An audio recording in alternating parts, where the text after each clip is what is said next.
Hey, purposeful parents and elite educators. I am so excited to provide this series for you on how to teach your child to read. I am going to be speaking specifically to purposeful parents in this series. However, if you are an educator, a reading specialist, a reading coach, feel free to join me here with this series. I'm going to be using my notes, so you'll be seeing me refer to them from time to time. Before we get into the video, I just want to introduce myself. I am Kimberly Deneen, the founder of Education Noire, where we help provide you the best tips and tools to level up your practice for student growth and achievement. So let's get into the video.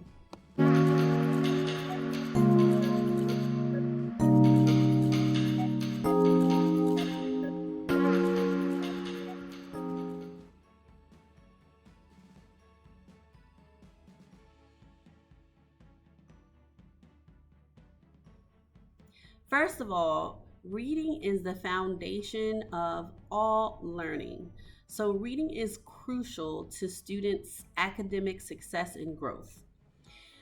First, from nursery school through about second grade, students are learning how to read and how to read better. From third grade all the way up through university, then students are actually reading to learn. So it's crucial. Reading is the foundation for everything, academic as well as career success.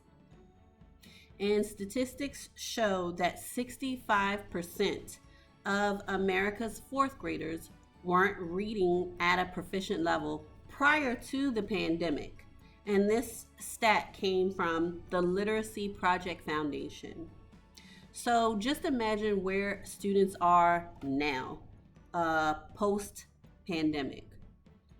So, parents, what you can do at home, there are 7 easy steps that you can take, and these steps are for young children from infancy to, I'd say, first grade, maybe possibly second grade. So these 7 strategies that I'm going to give you are for that age group. In the next series, I will give you strategies for older students. So first of all, talk together. Talking and singing to and with your child boosts their brain power and their vocabulary levels. So you can start as young as infancy with this. Children love hearing you sing to them when they're infants, all the way through probably second or third grade. They love that. So take advantage of these easy skill building activities. And then let's get into number 2.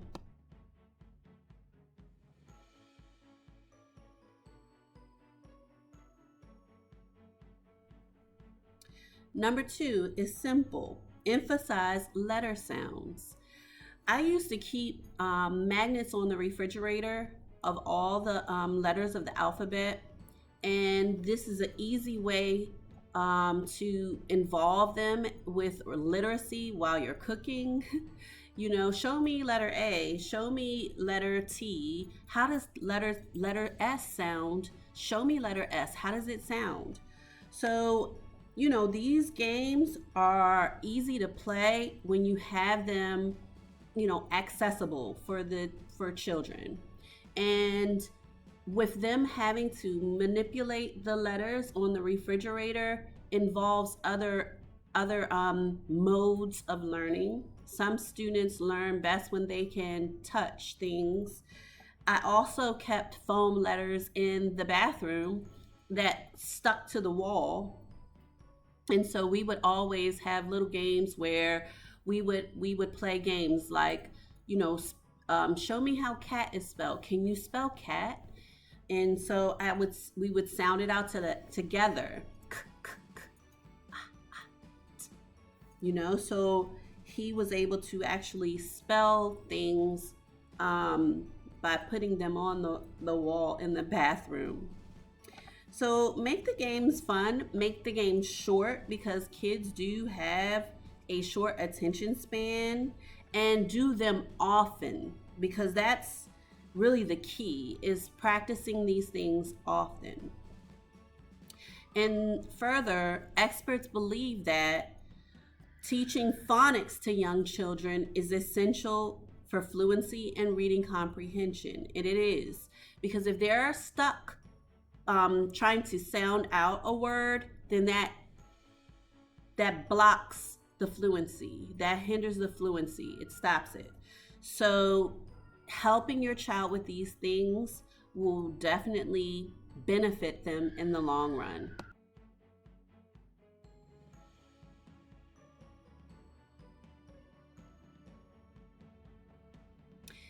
Number 3, label things. Kids love stickers, and they love looking at words. Think about it. When you're driving with your child, they know McDonald's, they know Burger King, they know part of it is because the letters and the colors and the shapes. So label things around the house. It could be toys, their toy box. Put a sticker on it, or if you don't want something permanent, just tape it with a card with a picture and the word. And practice looking at these names of things and say them together.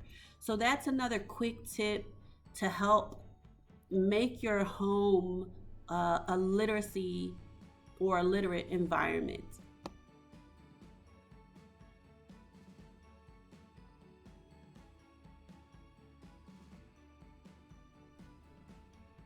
Number 4, draw pictures. Drawing involves some of the same brain activity as reading. Isn't that amazing? Because kids naturally love to draw. So draw things, give them crayons, give them paper, give them gel pens, give them markers, whatever you have, or get these things and allow them to express their thoughts about things that you are reading or have read and discuss these things together. So let them draw.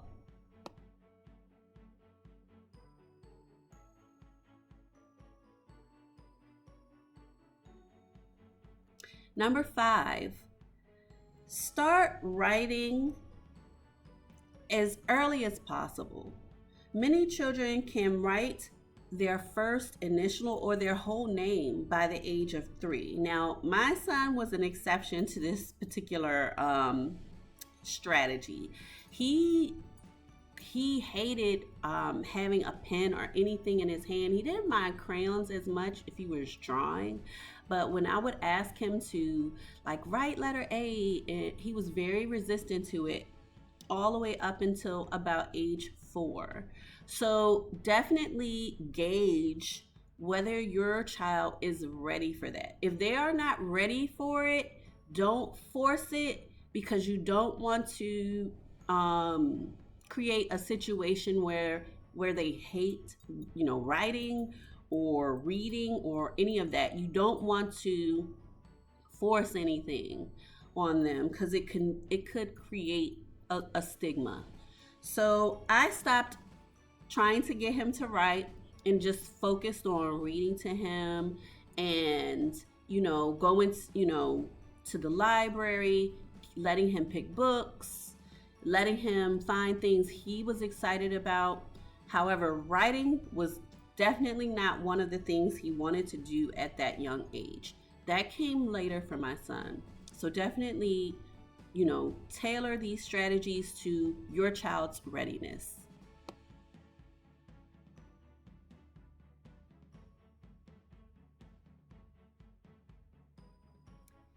So if you are getting value out of this video, I ask that you would tap that like button and definitely subscribe to the community so that you can get videos like this on a weekly basis to help you with your child or to help you with your students. So let's get into number 6. take advantage of your library. We just talked a little bit about that. Check out the children's events and materials at your local library. So, my son, he's now 27, but they used to have this backpack that I could check out for 21 days, I think, at that particular library. And in the backpack, there was like a theme. So let's say it was on spiders. So with that theme, you got several books about spiders. You might have gotten a little spider like stuffed animal, and you would have also received like a project to do on spiders, and maybe even some audio books that he could actually listen to. So I love those packs. They were like really, really creative and helped us really get into like maybe a topic. Also, the library had craft hour, they had story time. So it was nice for him to get to see other people reading, besides always seeing me read or his teacher read.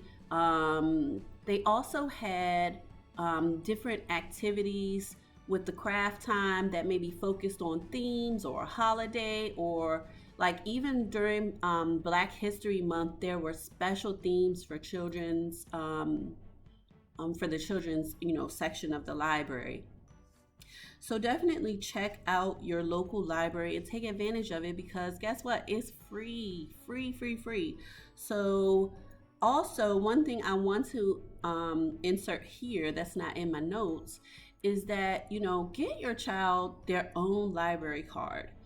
It's something empowering about them having a physical card. Like when my son was young, I got him a wallet, and it was probably like a Spider-Man wallet or something, like some character.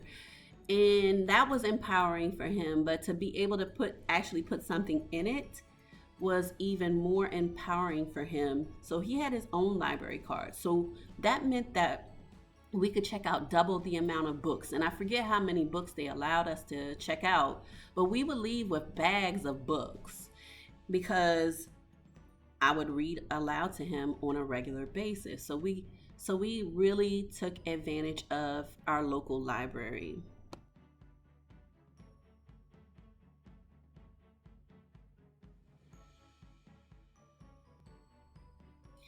So that brings me to number 7. Read out loud. Make story time a part of your daily schedule. Ask your child questions about the characters, about the plot, to stimulate their thinking. So I'm going to be talking about strategies for older children. However, story time, nightly story time, was something that me and my son did every night, all the way through middle school. Yes, through middle school. I literally would get in his bed and lay next to him, and we would read chapter books together. So I would read a chapter and he would read a chapter, and we would discuss it. We started with, because he didn't like reading, but at my current school now, we talk about the power of yet. So he didn't like reading yet, right? He ended up finding his niche, the things that he really enjoyed reading. We started with Roald Dahl books because his books are hilarious. And we also did Amelia Bedelia. Those books, they were funny. So I tried to stick with the things that were just funny, that would make us just laugh out loud. And we started with The Twits by Roald Dahl. And so again, the chapters weren't too long. He would read a chapter and I would read a chapter. And we're going to talk more about reading with older, strategies of how to teach your child to read or read better for older children in the next video, because this is a series. So yes, reading out loud helps with building your child's comprehension It also helps with building their fluency, because when they hear you read and they're seeing those words on the page, it is actually very helpful for building their fluency and comprehension. So definitely read out loud. So we talked about 7 strategies for how to teach your child to read, talk, and sing together. Emphasize letter sounds. Label things around your house. Let them draw. Let them write. Take advantage of your local library and read out loud. So definitely post in the comments some of the strategies that you're doing with your child at home that are working for you that may have not been mentioned here, so that the community can also glean from what's working for you with your child. Definitely post in the comments if this video was helpful, what you're going to try, and I am so excited to provide this series for you, and I will see you in the next video. Bye.